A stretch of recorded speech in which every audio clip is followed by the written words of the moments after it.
Social মিডিয়ায় শাকিব খানের বন্ধু বলে পরিচিত সাংবাদিক তুষার আদিত্য ভাই আজকে একটা খুবই চমৎকার পোস্ট করেছেন। সেই পোস্টটা নিয়ে আমার কিছু বলতেই হবে, কারণ সেখানে এমন কিছু ইঙ্গিত রয়েছে যে বিষয়গুলো নিয়ে আমাদের সবারই সোচ্চার হওয়া উচিত। তিনি লিখেছেন, নেপথ্যে কি কারো কোনো ইন্ধন রয়েছে, এমন একটা প্রশ্ন ছুড়ে দিয়েছেন। তিনি লিখেছেন, কন্টেন্ট তৈরির নেশায় আমরা সাংবাদিকরা বোধহয় ইদানিং হিতাহিত কিংবা প্রাসঙ্গিকতা জ্ঞানহীন হয়ে যাচ্ছি। স্থানকাল পাত্রভেদে কী ধরনের প্রশ্ন করতে হবে সেটা ভুলে যাচ্ছি। এমনও হতে পারে আমরা সেটা শিখেই আসিনি। এবার আসল প্রসঙ্গ, দেশীয় চলচ্চিত্রের বর্তমান সময়ের একমাত্র সুপারস্টার নায়ক শাকিব খান। অন্যদিকে বুবলি হলেন শীর্ষ তারকা নায়িকা। নায়িকাদের মধ্যে চলতি সময়ে সবচেয়ে বা সর্বাধিক ছবির নায়িকা কিন্তু বুবলি। দেশীয় চলচ্চিত্রে শাকিবের মতো বুবলিও দর্শকদের মাঝে নিজের চাহিদা তথা বড় সেলিব্রিটি ইমেজ দাঁড় করিয়েছেন। দেশীয় চলচ্চিত্রের প্রধান দুই তারকা শিল্পী শাকিব ও বুবলি অভিনীত ঈদে মুক্তি প্রতীক্ষিত দুটি ছবির সাংবাদিক সম্মেলন হল বুধ ও বৃহস্পতিবার। 2 দিনের দুটি অনুষ্ঠানেই এই দুই তারকাকে অপ্রাসঙ্গিক দুটি প্রশ্ন করেছেন একজন সাংবাদিক। 2 দিনে একই গণমাধ্যমের একজন সাংবাদিকের অপ্রাসঙ্গিক প্রশ্নে দুই তারকাই বিব্রত ও কিছুটা উত্তেজিত হয়েছেন।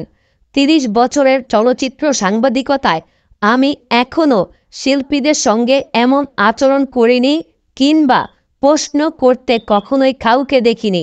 আমরা যারা সমসাময়িক আছি তারা কখনো এসব করি না, আর করা উচিত না বলে আমি মনে করি। সে যাই হোক, পরপর 2 দিনের ঘটনা কম বেশি সবারই জানা। এই বিষয়টি নিয়ে একটা খটকা লেগেছে আমার কাছে, সেটিই বলছি। একই গণমাধ্যমের একই সাংবাদিক পরপর 2টি অনুষ্ঠানে 2 জন দেশসেরা তারকাকেই অপ্রাসঙ্গিক ও বিব্রতকর প্রশ্ন করলেন। কেন করলেন? শুধু কি নিজের প্রতিষ্ঠানের ভিউ বাড়ানো, নাকি দুই তারকার উপর তার কোনো ব্যক্তিগত আক্রোশ? এটার কারণেই তিনি এগুলো করেছেন। যদি ধরেই নেই এগুলো কোনো কারণই নয়, তাহলে আমার মনে খটকা হলো এর পেছনে কারো কোনো ইন্ধন নেই তো, যারা শাকিব বা বুবলির ক্যারিয়ার যে কোনো কারণে এবং যে কোনোভাবেই বাধাগ্রস্ত করতে চায়। যদি এমন কিছু হয় তাহলে সেটা চলচ্চিত্রের জন্য মোটেই মঙ্গলজনক হবে না, কারণ শাকিব খান এবং বুবলি আপু তারা দুজনেই এখন বাংলাদেশের সবচেয়ে জনপ্রিয় নায়ক এবং নায়িকা। বন্ধুরা, এই যে তুষার আদিত্য ভাই, আমরা সবাই এই সোশ্যাল মিডিয়ার কল্যাণে জানি উনি শাকিব ভাইয়ের খুবই কাছের বন্ধু সাংবাদিক।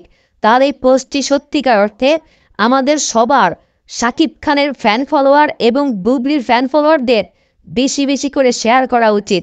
দিন শেষে আমরা এই দেশের ভালো চাই, এই দেশের সিনেমার ভালো চাই, ভালো চাই শাকিব খানের, ভালো চাই বুবলি আপুর। সবাইকে ধন্যবাদ। ভিডিওটি আবারও বললাম শেয়ার করে দিবেন। আসসালামু আলাইকুম, আল্লাহ হাফেজ।